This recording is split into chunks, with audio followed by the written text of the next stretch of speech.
exprimer. Écoute, c'est pas le moment. C'est franchement, mais pas le moment. Mais Saïd, ça fait une semaine que tu sors plus. Écoute, moi, je ne veux de contact avec personne. Tous les gens de l'extérieur, là, c'est Mais qu'est-ce qui fini, t'arrive? c'est terminé. Sors de ta bulle. Non, je ne veux plus de relation avec les gens qui sont à l'extérieur. Il faut qu'on se coupe. Tu comprends? Il faut qu'on se sépare des gens qui sont à l'extérieur. C'est terminé, c'est fini, Mais on peut Fatima. pas, Saïd, te séparer Mais du t'as monde. pas écouté la prédication, t'as pas écouté le prêche, t'as pas écouté bon sang de Mais c'est bonsoir. pas possible, Mais hein. le pasteur dans l'église dimanche dernier, il a dit c'est fini, vous êtes séparés du monde, séparez-vous d'eux, il a dit le pasteur. Et moi je crois dans le pasteur, tout ce qu'il dit c'est vrai. Mais Saïd, il fallait pas le prendre littéralement quand il a dit il faut se séparer du monde. Quoi? Mais Fallait non. pas le prendre littéralement. Mais non. Mais je comprends pas ce Écoute, que tu dis là. je vais te relire le verset que le pasteur a lu dimanche dernier au culte. Elle sait tout, Et elle ce comprend verset, tout. on le trouve justement dans Romains 12:2. Et il nous dit qu'on ne doit pas se conformer au siècle présent. Et alors, on va pas rester enfermé Non, bien et sûr. se séparer des autres? Alors c'est comme le melh, tu sais le sel. Oui. Le sel, finalement, quand il est à l'intérieur, il a une saveur. Mais dès qu'il est à l'extérieur, il peut perdre finalement sa saveur. Bah, sa saveur. exactement. Moi, c'est comme ça un petit peu que je le comprenais. Jésus nous demande d'être le sel de la terre. Et si ce sel, finalement, n'a pas de saveur, finalement, à quoi ça sert? La Bible dit que le sel, s'il perd de sa saveur, mais Bah, il a ne peut plus de pas goût. saler, il a plus de goût. Ouais, Et complètement, ben c'est Fatima. pareil, toi, ça y est, Je suis si tu restes entièrement enfermé, d'accord. si tu n'es plus en contact avec les autres, bah tu sers à rien. Ah ouais, je ne vais pas pouvoir les saler, c'est vrai, Fatima. Écoute, je te propose de lire un autre texte dans Romains 12, le verset 2. Ne vous conformez pas au siècle présent, mais soyez transformés par le renouvellement de l'intelligence, afin que vous discerniez quelle est la volonté de Dieu, ce qui est bon, agréable et parfait.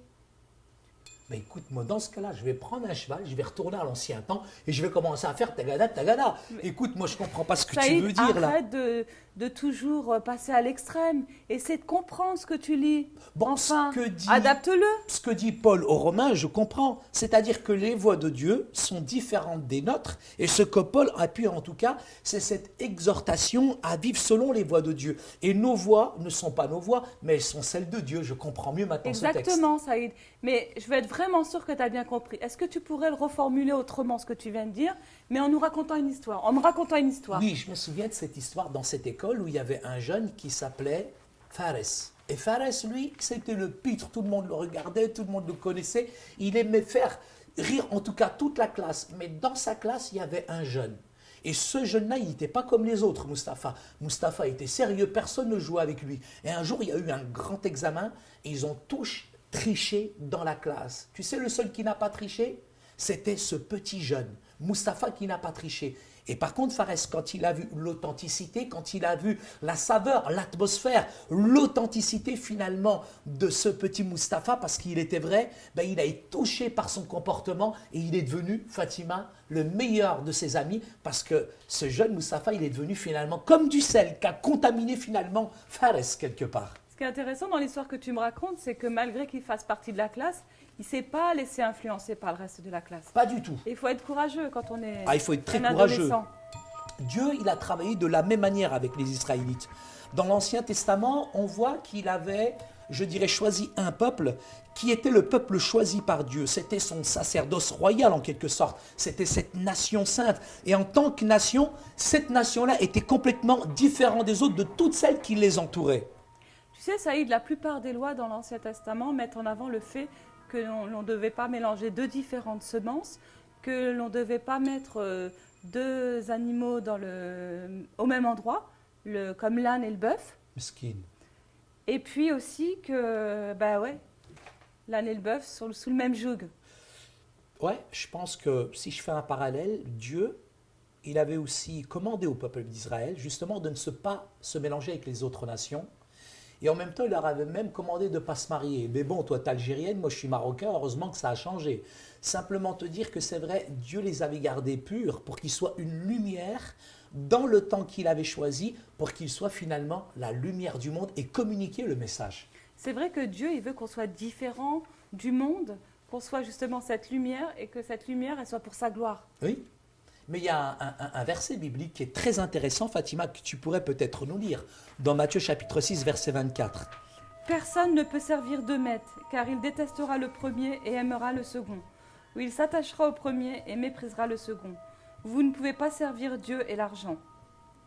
Une fois, je parlais avec quelqu'un et puis je lui dis, mais est-ce que vous croyez en Dieu? Mais tu sais ce qu'il m'a dit? Non. Il m'a dit, Dieu c'est mon portefeuille, c'est mon argent. Et c'est vrai qu'on ne peut pas servir deux maîtres. Soit tu sers maman, soit tu sers Dieu. Mais si tu veux servir les deux, finalement, tu vas finir par te perdre. Donc, il faut préserver ce que Dieu nous donne. Il faut se séparer avec certaines choses. Dieu a donné l'argent, c'est un moyen, mais ce n'est pas une fin en soi. Mais si ça devient une idole, finalement, ça devient complètement d'idolâtrie, Fatima. On ne peut pas servir de maître. Finalement, ça y est, Dieu nous a demandé de nous détourner du monde parce qu'il veut qu'on se détourne du péché.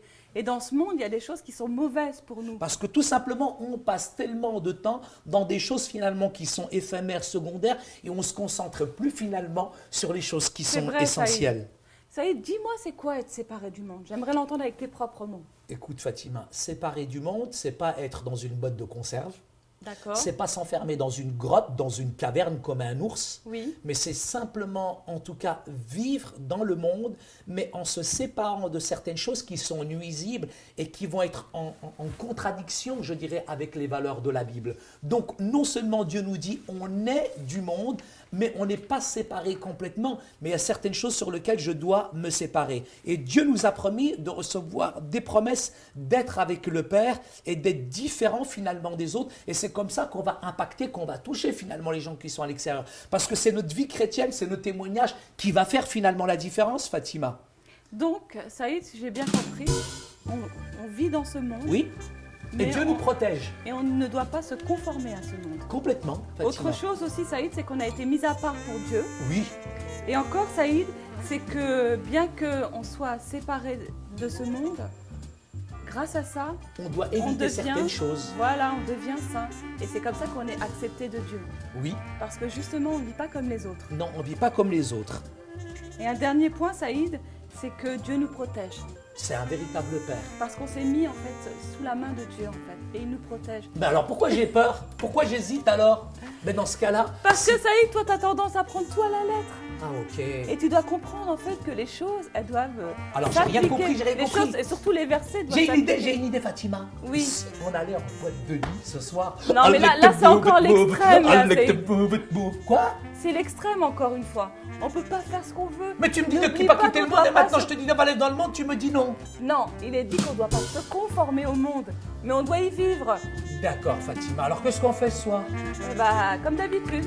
Écoute, avec toutes les histoires que j'ai entendues, se séparer, etc. et tout, moi je me sépare pas de toi.